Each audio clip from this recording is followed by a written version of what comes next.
नमस्कार मंडळी, कसे आहेत सगळे? आज पुन्हा एक ब्लॉग घेऊन आली आहे. आम्ही आज बाहेर गेलो होतो सगळे, म्हणजेच मला भांडे वगैरे घ्यायचे होते. मग आम्ही तिकडेच गेलो होतो, पण तिकडे पण एक सीन झाला. आम्ही भांडे वगैरे बघितले आणि दुसऱ्या दुकानावर पण बघून येऊ, त्यासाठी आम्ही बाहेर निघालो. आणि पिशवी आणि मोबाईल माझा तिथंच राहून गेला आणि आमचं लक्षही नव्हतं. पण त्याच दुकानाच्या समोर माझे हस्बंड आणि त्यांचे म्हणजे माझे सासरे वगैरे बसले होते, तर त्यांचं लक्ष तिथं गेलं.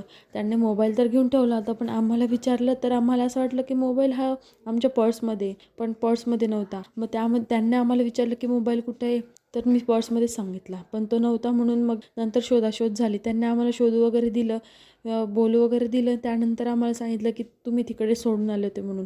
असं सीन झाला. बोलण्या वगैरे पण खूप ऐकले बरं का.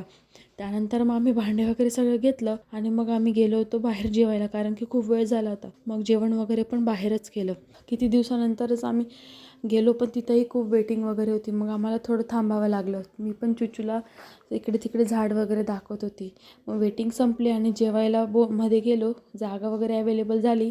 मस्त थाळी प्रकार खाल्ला होता. खूप सुंदर जेवण होतं तिथलं आणि सगळ्यांनाच खूप आवडलं. मी पण चुचूला थोडी थोडी पोळी वगैरे खाऊ घालत होती.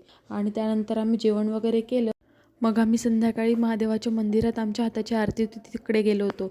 मस्त साडी वगैरे मी वेअर केली होती आणि मस्त आमच्या हाताची आरती वगैरे झाली. खूप प्रसन्न वाटतं. तो एरियाच इतका सुंदर आहे की तिकडे खूप मंदिर वगैरे आहे ना, खूप सुंदर वाटतं. मग आम्ही पहिले गणपतीची, पार्वतीची आणि मग महादेवाची आणि मग आम्हाला मारुतीची पण आरती करण्याचा लाभ मिळाला. चला तर मग असा होता आजचा माझा दिवस. बाय.